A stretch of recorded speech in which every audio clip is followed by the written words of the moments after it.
नमस्कार। जब युद्ध की गर्मी थमी तो दिल्ली की फिजाओं में एक नमी थी। वो फिजाएं दिल्ली को भिगा रही थी और सुकून थी उस फिजाओं में कि युद्ध टल गया। सड़क पर चलती कारें, बारिश में भीगती सड़कें और ये दिल्ली का भीड़ बता रही थी कि हम जिंदा हैं और हम एक हैं। बारिश की उन बूंदों में एक सुकून था, एक राहत थी कि युद्ध टल गया। क्योंकि दिल्ली सिर्फ एक शहर नहीं है, बल्कि वो एक केंद्र है जहाँ पे हर सूचनाओं का गढ़ होता है। मीडिया है, बगल में नोएडा है, जहाँ से हर जगह पर नज़र रखी जा सकती है। लेकिन इस बार पूरे दुनिया ने दिल्ली पे नज़र रखी कि दिल्ली क्या होता है, और भारत के लोग उस फैसले का पुरजोर स्वागत करने में लगे हुए थे। नमस्कार, मेरा नाम अभी है और आप देखना शुरू कर चुके हैं चाय इश्क राजनीति। तो चलिए चलते हैं राजनीति की ओर, थोड़ा सा चाय और थोड़ी सी महक के साथ। आज ये मेरा इस चैनल पे मेरा पहला वीडियो है। एक सस्ता माइक है, छोटी सी फ़ोन है और डिमडिमाती एक लाइट है और आपका एक साथ है। देखता हूँ कहाँ तक चल पाता हूँ, कहाँ तक आपका साथ मिल पाता है, कहाँ तक आप मुझे झेल पाते हैं। तो चलिए बात करते हैं पॉइंट पर, यानी कि कहानी पर, जो आपको समझना चाहिए। इस देश की नफ़रत को समझने की सभी को ज़रूरत है। तो चलिए शुरू करते हैं। युद्ध सिर्फ सरहद पर नहीं लड़ा जाता, वो हर दिल में, हर दिल से लड़ा जाता है। हर दिल में एक जंग होती है।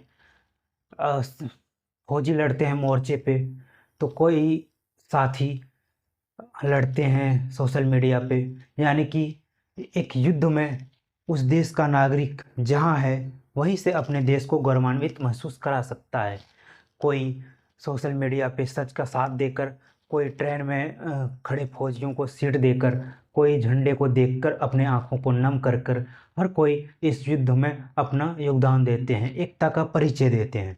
और जो एकता भारत ने इस युद्ध में महसूस की, वो इस बात का सबूत है कि भारतीय लोगों को किसी से राष्ट्रवाद सीखने की ज़रूरत नहीं है, या फिर किसी एक पार्टी की चाटुकारिता कर कर देशभक्त बनने का सर्टिफिकेट नहीं लिया जा सकता है।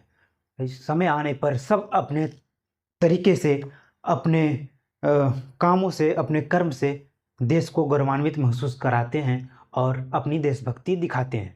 अब हम उस लम्हे की बात करेंगे जो हम कभी नहीं भूल सकते। जब सोफिया कुरैशी प्रेस कॉन्फ्रेंस करने आई तो पूरे देश का सीना गर्व से चौड़ा हो गया। भारतीय सशस्त्र बलों द्वारा अंजाम दिए गए ऑपरेशन सिंदूर, हम उस पल को कभी नहीं भूल सकते। वो एकता देखने को मिली हमें, जो हम कभी नहीं भूल सकते।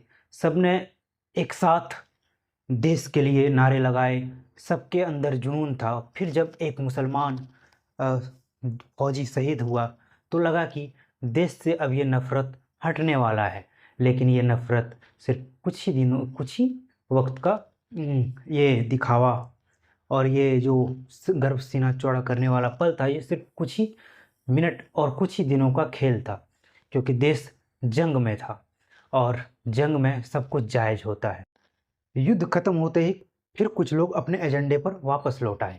पाकिस्तानी मौलाना तारिक ने एक वीडियो जारी कर कहा कि भारतीय मुसलमान अपनी जान भी दे दे फिर भी वो देशभक्ति साबित नहीं कर पाएंगे, क्योंकि बीजेपी और आरएसएस उन्हें कभी देशभक्त मानेंगे ही नहीं, वो उन्हें गद्दार ही मानेंगे। भले वो सरहद पर अपनी जान दे दे देश के लिए, भारत के लिए वो मर मिटे, फिर भी वो बीजेपी आरएसएस उसे कभी राष्ट्रभक्त नहीं मानेंगे। और ये वीडियो जब भारत पहुंचा तो लोगों ने उसके कमेंट में भर भर कर गालियां दी, शायद इसलिए क्योंकि अभी तक राष्ट्रवाद और जो देशभक्ति का खून था वो गर्म था। लेकिन कुछ ही घंटों बाद, कुछ ही मिनट के बाद, या फिर वो कहें कि कुछ ही देर के बाद बीजेपी के मध्य प्रदेश के मंत्री विजय शाह ने एक बयान दिया जिसमें उन्होंने कहा कि सोफिया कुरैशी आतंकवादियों की बहन है। और मोदी जी ने उनकी बहन को उनकी ऐसी की तैसी करना हमारे जात से उनके घर। और यही नहीं, बीजेपी और आरएसएस की चाटुकारिता करने वाले पत्रकार हर्षवर्धन त्रिपाठी जो अपने आप को वरिष्ठ पत्रकार कहते हैं, उन्होंने ट्वीट कर कहा कि सोफिया कुरैशी को प्रेस कॉन्फ्रेंस में लाना भारत के लिए एक बहुत बड़ी भूल थी। भारत क्यों अपना आप को सेक्युलरिज्म का बहुत बड़ा चोला ओढ़कर दिखाता है, जबकि ऐसा नहीं है। लोग, आप सोचिए, इसमें भी उसे गालियां मिली, कुछ लोगों ने उन्हें गालियां दी, कुछ लोगों ने सराहा। अब आप बताइए, क्या पाकिस्तानी मौलाना तारिक सच बोल रहा था या झूठ? क्या उसका ये कहना कि भारतीय मुसलमान कितना भी मेहनत कर ले, कितना भी जान दे दे, वो लोग राष्ट्रभक्त नहीं कहला पाएंगे, क्या ये बात सच है या झूठ है? आप कमेंट करके ज़रूर बताइएगा हमें। साथ ही और भारतीय मुसलमानों को और कितने त्याग और कितने बलिदान देने पड़ेंगे अपने आप को देशभक्त बताने के लिए?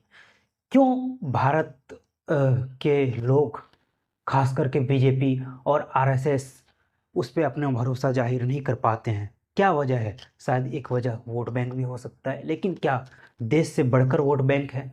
जब देश की बात आए तो क्या हम अपना वोट बैंक कुछ देर के लिए शांत नहीं रख सकते हैं?